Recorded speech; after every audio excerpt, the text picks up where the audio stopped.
Selamat datang Romo Haji Miftahul Akhyar, Rais Am Pengurus Besar Nahdlatul Ulama.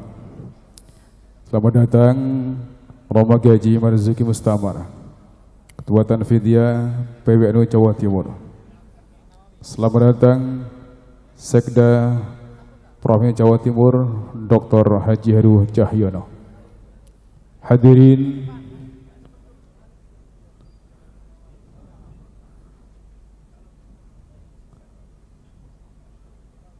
Sugeng Tindak Romo Haji Abdul Qayyum Mansur. Allahumma sholli ala sayyidina Muhammad.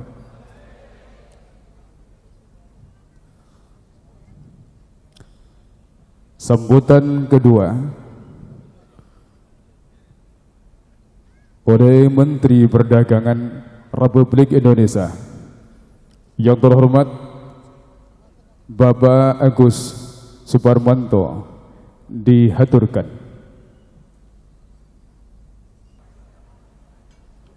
Assalamualaikum warahmatullahi wabarakatuh. Alhamdulillahirabbil alamin wassalatu wassalamu ala mursalin ansrofil anbiya wal mursalin Sayyidina Maulana Muhammadin wa ala alihi wa sahbihi ajmain. Amma ba'du. Yang terhormat Rais Am PBNU Bapak Kiai Haji Maftur Akhyar, yang terhormat pengasuh pesantren Mahbaul Mahrif dan Ayar Kiai Hasbisalam Sohib beserta Dewan Pengasuh lainnya. Yang kami hormati Ketua PBNU, Ketua Umum PKB Bapak Dr. Haji Muhammad Iskandar, para Menteri Kabinet Indonesia Maju, para Kiai, Ibu Nyai yang tidak saya bisa sebutkan satu persatu. Bapak Ibu sekalian yang saya hormati, pesantren adalah sistem pendidikan khas Nusantara yang mengajarkan nilai-nilai penting kehidupan, nilai-nilai etis, keislaman dan kebangsaan. Kiai Bisri sendiri merupakan sosok kiai yang sangat perhatian terhadap pendidikan keluarga. Beliaulah yang membangun pesantren perempuan pertama kali sebelum Indonesia merdeka. Dalam pandangannya, sosok perempuan yang amat penting dalam sebuah keluarga harus berpendidikan selaras dengan laki-laki, setara dengan laki-laki. Karena perempuan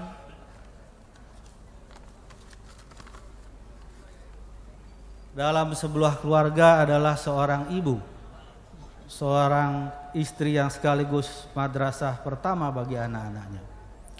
Dalam keseharian dunia pesantren, kiai dan santri hidup secara mandiri, berbaur dengan masyarakat sekitar. Karena itu, pesantren, kiai dan santri adalah simbol kemandirian.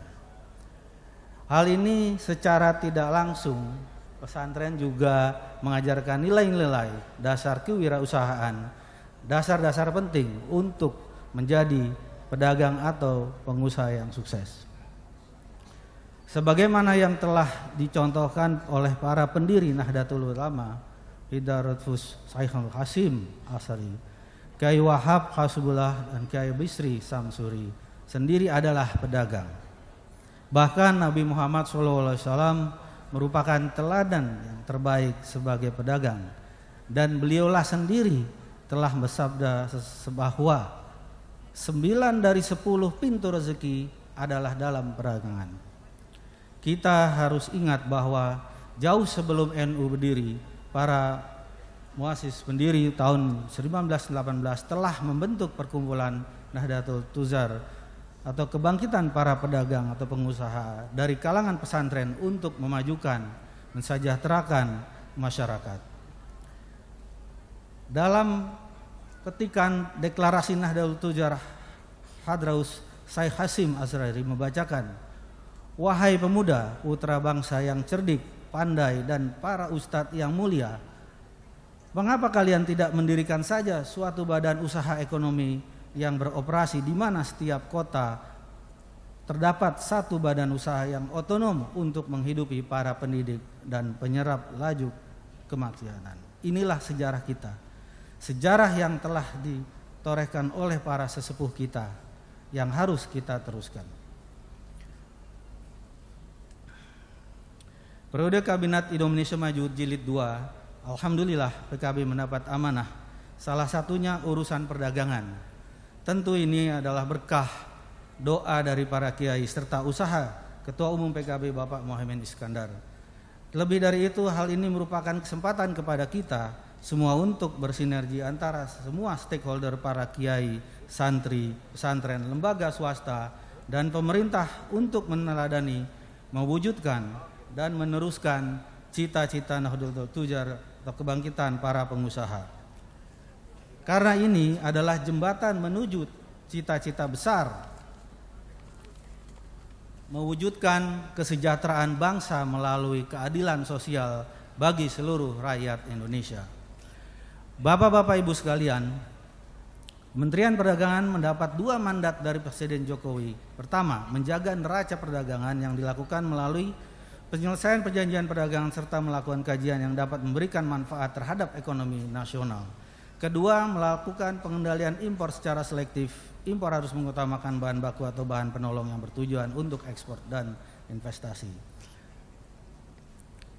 Untuk mewujudkan 2 mandat tersebut, telah menyusun beberapa kebijakan utama dan juga program prioritas utama. Kebijakan pertama, menjaga neraca perdagangan. Strategi yang akan dilakukan adalah meningkatkan ekspor non migas. Selanjutnya adalah mengamankan dan memperkuat pasar dalam negeri. Selanjutnya di antara prioritas Kemendak adalah mengejar target ekspor dan yang realistis dengan tengah perlambatan ekonomi global. Hal ini dilakukan dengan menyelesaikan perundingan perdagangan internasional, menggiatkan misi dagang ke luar negeri, pasar non-tradisional dan memanfaatkan perjanjian perdagangan, meningkatkan peran aktif atas perdagangan dan Indonesia Trade Promotion Center sebagai agen bisnis, serta menggiatkan dukungan kepada daerah dan industri investasi berorientasi ekspor. Kami melihat banyak santri-santri kita melanjutkan sekolah ke puluhan negara di Timur Tengah, Eropa dan Amerika. Ini adalah potensi besar. Di samping belajar menekuni ilmu-ilmu tertentu, mereka juga bisa menjadi agen bisnis dan mempromosikan Indonesia yang beraneka ragam menjadi komoditas ekspor. Bapak Ibu sekalian yang saya hormati, tentunya hal tersebut tidak akan terwujud bila kita berjalan sendiri-sendiri. Harus ada sinergi antar elemen, antar berbagai pihak. Sebagai suatu bangsa, satu bangsa, sebagai satu jamaah, kita perlu memperkuat jamiliyah atau organisasi. Kita perlu memperkuat lagi semangat Nahdlatul Tujar untuk mewujudkan cita-cita besar kesejahteraan bangsa. Sekian, wassalamualaikum warahmatullahi wabarakatuh.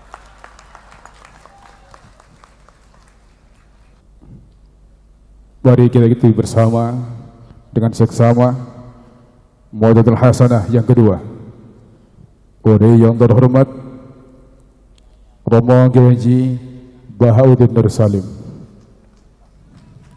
Allahumma salli ala Sayyidina Muhammad. Allahumma salli ala Sayyidina Muhammad. Allahumma salli wa sallim ala Sayyidina Muhammad.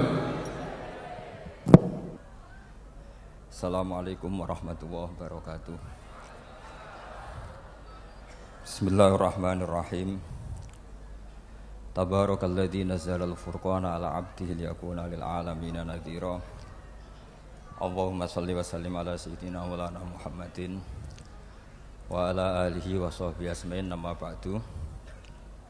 Ingkang sangat kula hormati keluarga besar Kiai Haji Bisri Sansuri sedanten mawon, mulai sing nyai sampai sing jabat nih, wonten Mas Muhaimin, wonten Mas Halim sedanten. Ingkang kula hormati Kiai Haji Anwar Mansur, Kiai Haji Miftahul Ahyar sedanten, Pak Marzuki. Saya ini senang sekali karena kebagian kedua setelah Lek Koyum. Jadi saya perlu cerita kenapa beliau tadi manggil saya ponaan. Jadi mbah saya kandung itu namanya Fatimah. Fatimah itu punya ibu Sofia. Sofia itu punya adik Badiah yang melahirkan Mbah Sahal. Mbah Sahal punya Mbak Yu namanya Muzayyanah, digarwa Kiai Mansur melahirkan Gus Koyum. Jadi saya dengan beliau itu kacek sak topkoh, sehingga saya manggil beliau itu Pak Lek. Terus sudah seharusnya beliau dulu, baru saya, karena beliau tadi sudah serius, saya akan yang santai-santai saja. Tadi saya tanya Gus Zidni, pertama minta saya di Rembang itu, saya tadi memang baru sholat sebetulnya, saya sholat, ya ingin sholat saja, tapi pas baru salam sudah disuruh ngadeg. Ini kayaknya agak-agak sopan, tapi ya sudah, ini sudah takdir saya ini. Saya itu bikin aturan yang boleh ngundang saya itu pernah sepuh. Ternyata yang pernah sepuh itu banyak. Ini ada Pak Marzuki yang sangat kecewa dengan saya karena ngundang saya tidak mau. Tapi sebetulnya karena saya ini fanatik fikih. Saya ini punya pondok, punya ibu. Jadi yang bisa menggugurkan kewajiban saya itu harus yang lebih sepuh. Jadi orang yang kalah sepuh dengan saya ngundang itu sudah haram. Jadi ini bukan keangkuhan ini, tapi ya memang aturannya seperti itu. Jadi konstitusinya seperti itu. Terus kenapa saya tanya sama Gus Zidni, apa Mbah Bisri Sansuri punya karangan? Karena saya tidak biasa khol, kemudian tidak punya naskah yang dikholi. Saya punya karya banyak tentang Ahli Sunnah wal Jamaah yang dikarang Mbah Hashim, yang dikarang Mbah Ali Maksum, termasuk yang dikarang Kiai Al Mahfud Lirboyo. Meskipun saya tidak punya karangan detail, tapi guru saya Kiai Haji Maimun Zubair itu alumni Lirboyo, sehingga saya tahu banyak mazhab Bakarim. Dari sekian mazhab Bakarim yang saya paling suka itu nggak pernah merujukkan domir. Jadi santri sarang kalau pas nggak bisa merujukkan domir, ya wadhalika te mengkono iku lahu gede mengkono gitu. Alasannya anut Bakarim gitu. Ini ada Kiai Anwar ini saksinya. Kata Mbah Karim, ad-domir fid domir, famal lam ya'rifid domir falaysa lahu domir. Jadi domir itu ada di hati, yang enggak punya hati yang enggak tahu domir. Dan itu nyata. Nyata ketika ada perdebatan dua tokoh top yang sama-sama ahli nahwu. Berdebat manil afdolu, siapa yang paling utama antara Ali dan Abi Bakar. Rupanya itu ada penengah yang ahli domir.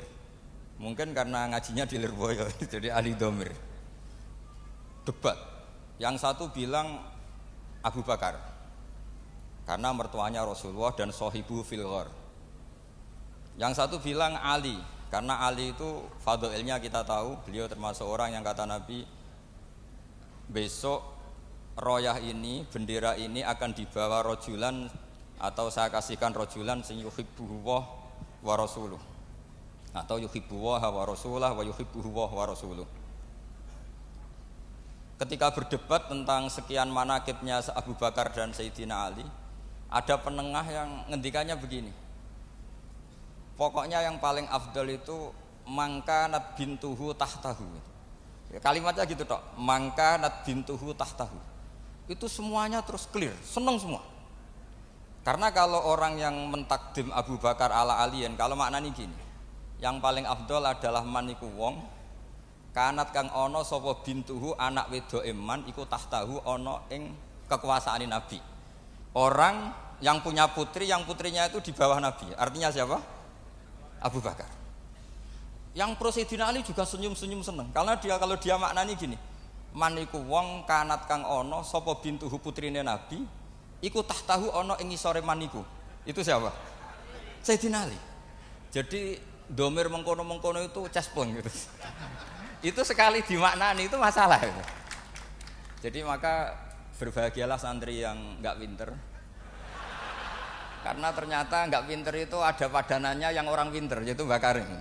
Bedanya Mbah Karim enggak ngerujuki karena pinter, kalau kita karena enggak pinter. Tapi insya Allah mantas sababi komen fawa minhum ya. Jadi kalau nggak bisa alim ya mirip-mirip orang alim. Ya. Saya ini pemerhati tafsir ya. Itu memang sampai sekarang itu problem saya ini domir. Saya nggak pernah niat kalau akan ngomong ini karena nggak ada naskahnya Mbah Bisri. Ini tantangan untuk anak cucunya. Padahal beliau-beliau itu pasti punya naskah.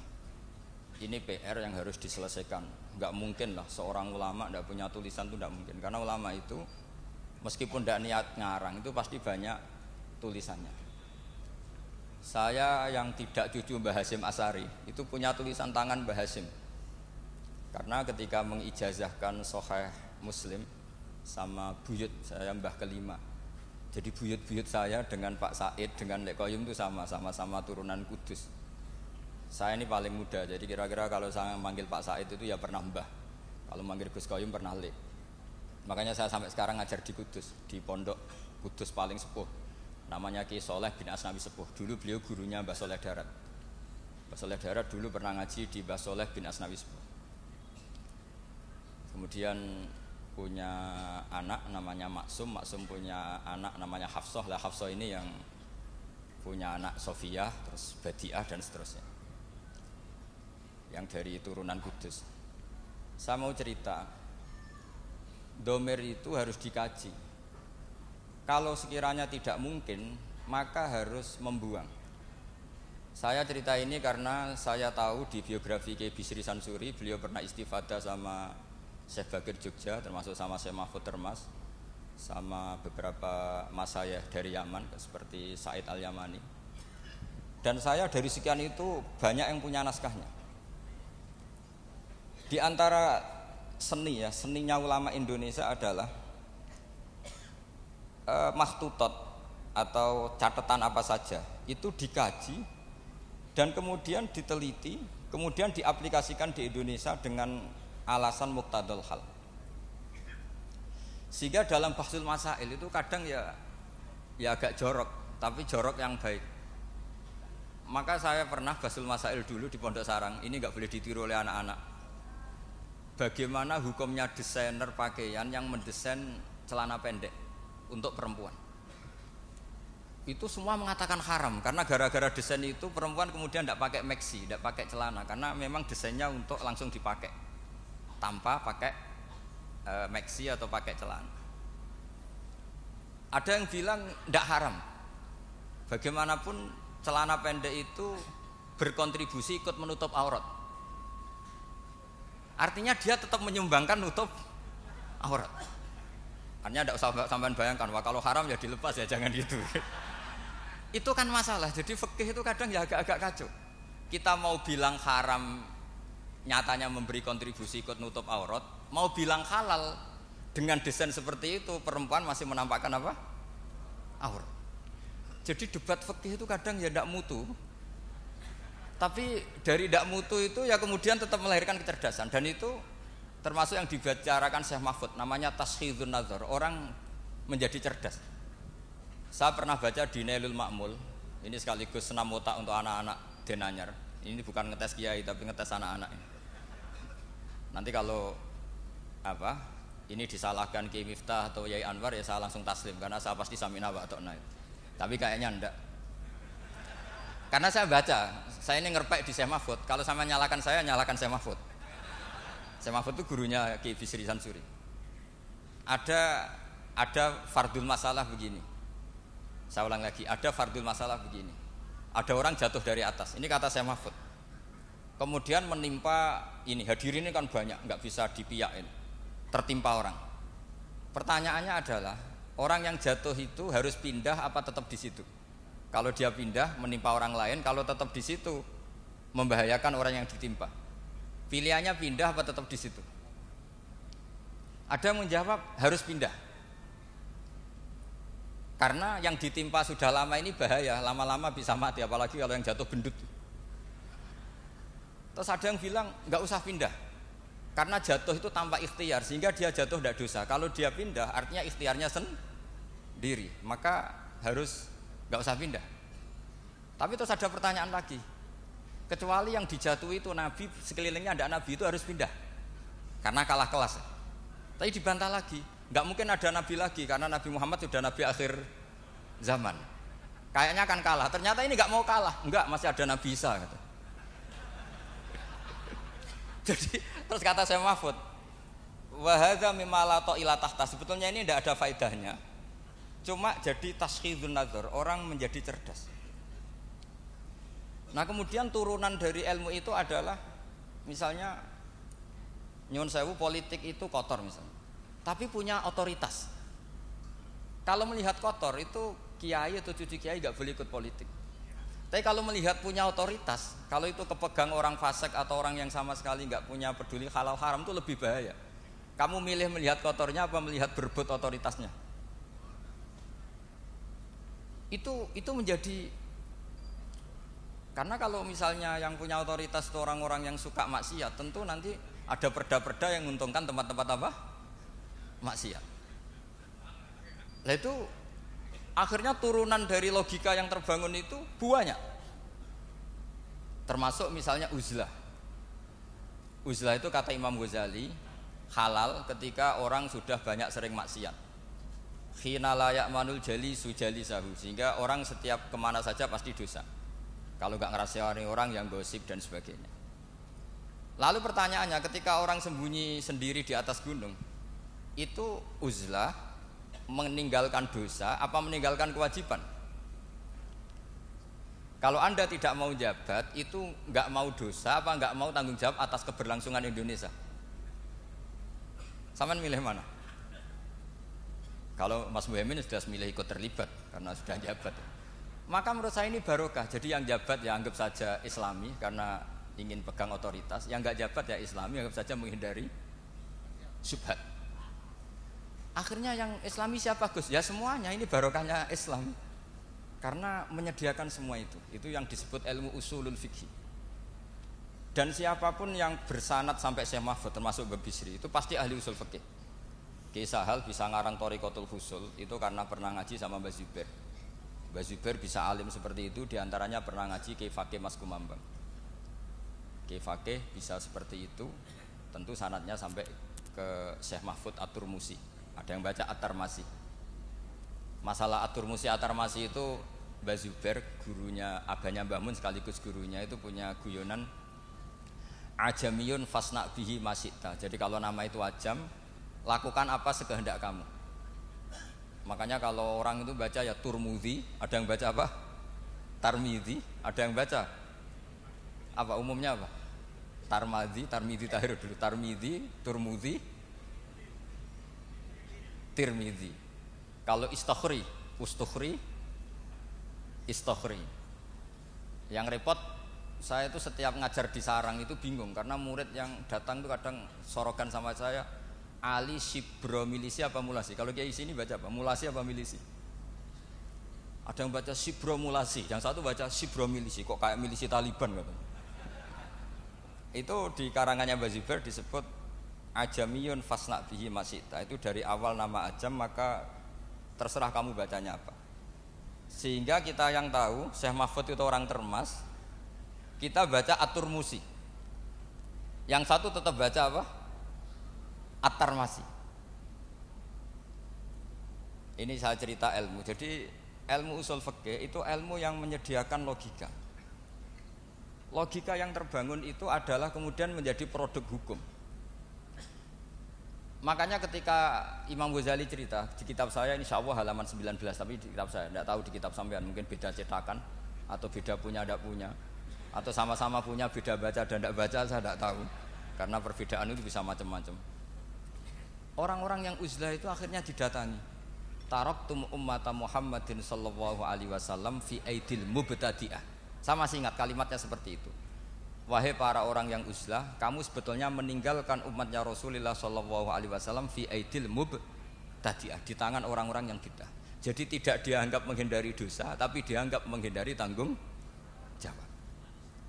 Sehingga saya ini punya bapak namanya Kiai Nur Salim. Beliau ngaji sama Mbah Dolah dulu khatamnya Quran. Mbah Dolah adalah bin Abdus Salam. Abdus Salam ini juga yang termasuk gurunya Kiai Bisri Sansuri. Jadi saya dibolak-balik sanadnya juga akan ketemu sama sanad yang dipakai Kiai Bisri Sansuri. Sampai juga nanti ketemu di Nabi Adam lah, kalau nggak ketemu semua ya di Nabi Adam. Pasti nanti ketemu juga. Sanad keilmuan. Bapak itu kalau ada orang terlalu istiqomah imam masjid sampai tua itu ngeritik. Saya dulu ya iskal. Pak, bukankah itu istiqomah?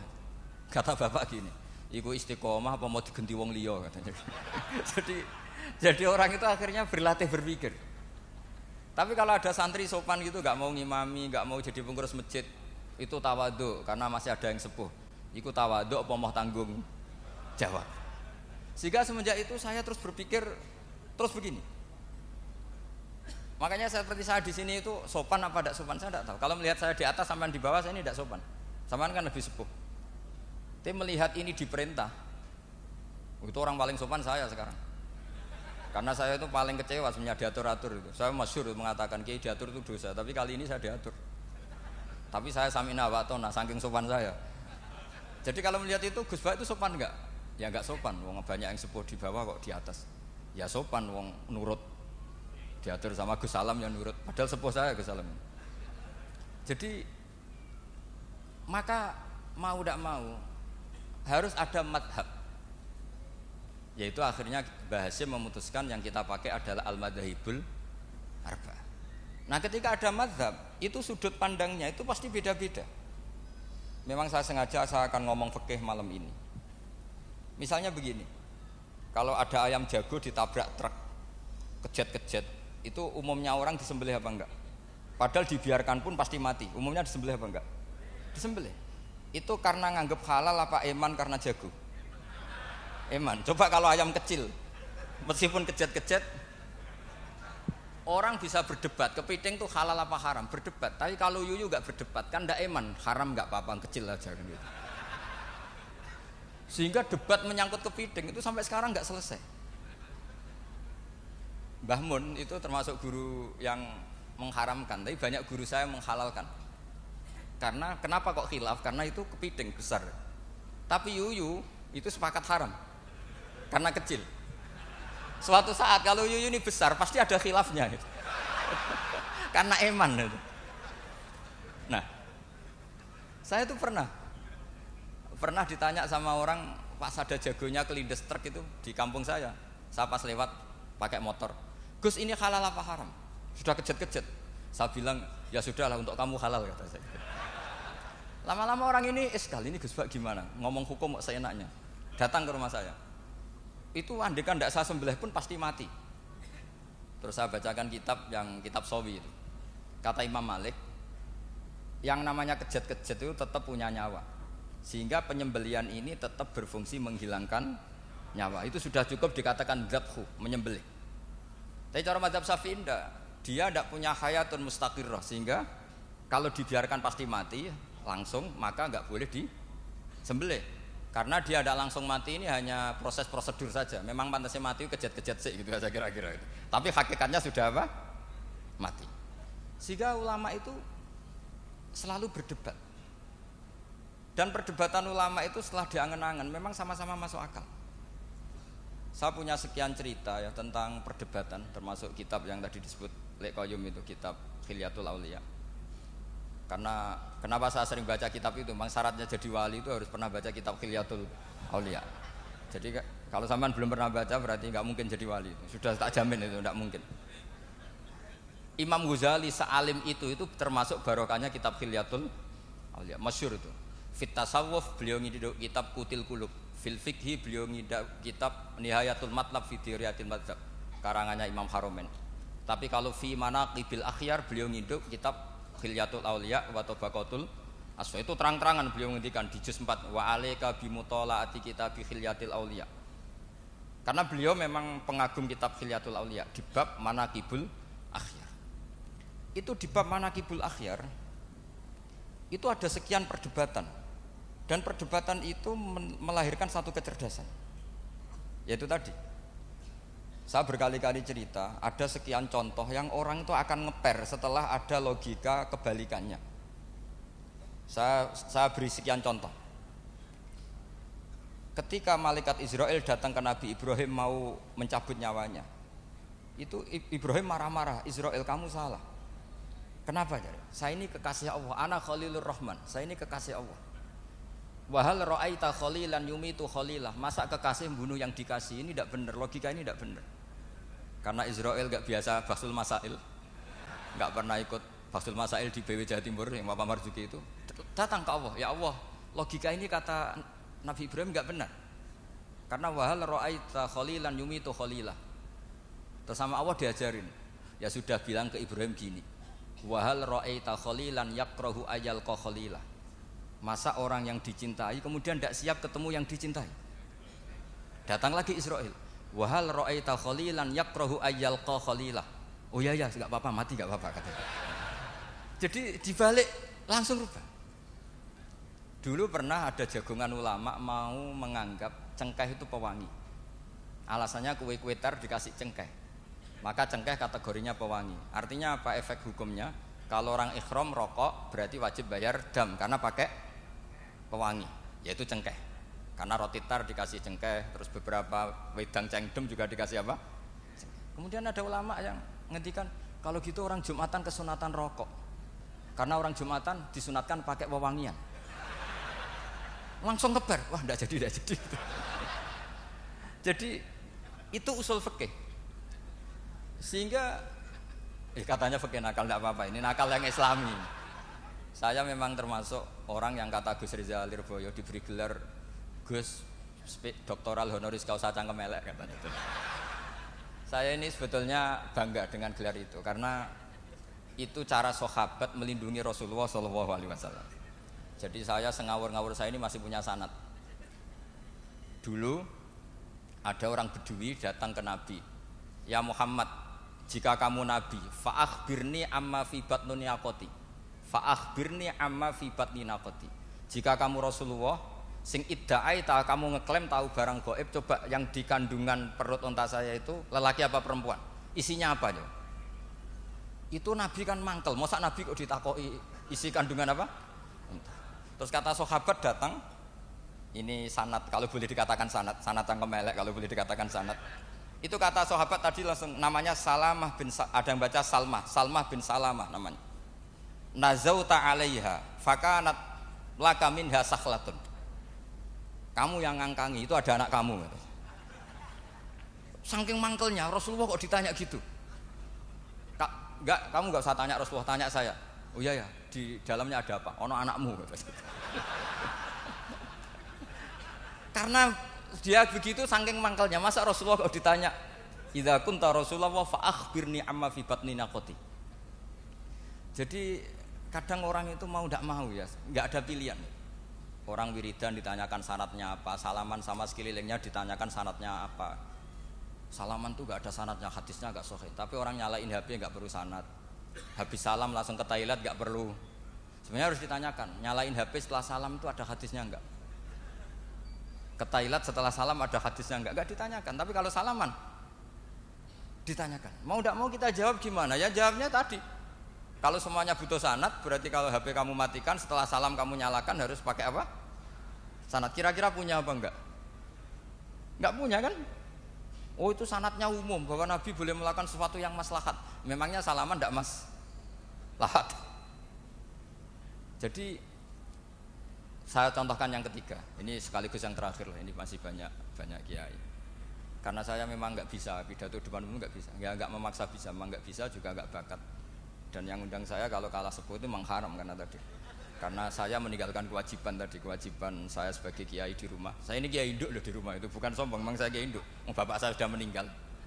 Jadi bukan karena kualitasnya, memang mau tidak mau. Mubah misalnya. Banyak pakar usuliyin yang mengatakan hukum itu diantaranya ada yang bernama mubah. Mubah itu boleh dilakukan, boleh ditinggalkan. Tapi kemudian itu ada masalah, yaitu ketika mubah dilakukan, ini monggo marhaban wa sahlan, ini beneran, ini Gus Ali Darawuh, ini beliau teman bapak saya. Jadi, monggo.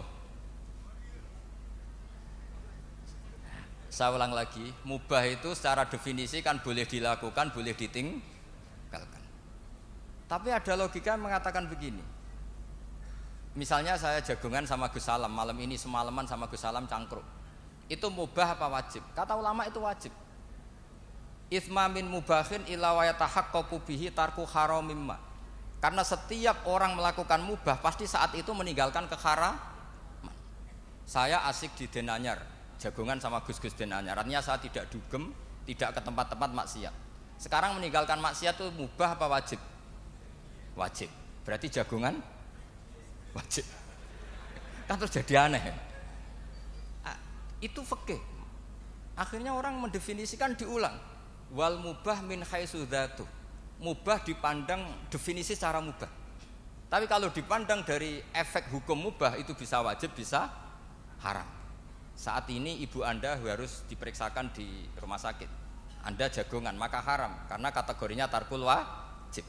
Tapi kalau melihat sekarang kamu tidak dugem ngaji seperti ini kan sunnat. Tapi barokahnya ngaji seperti ini Anda tidak melihat maksiat. Berarti ngaji ini sunnat apa wajib? Wajib karena tarkul maksiat. Akhirnya orang terus mikir.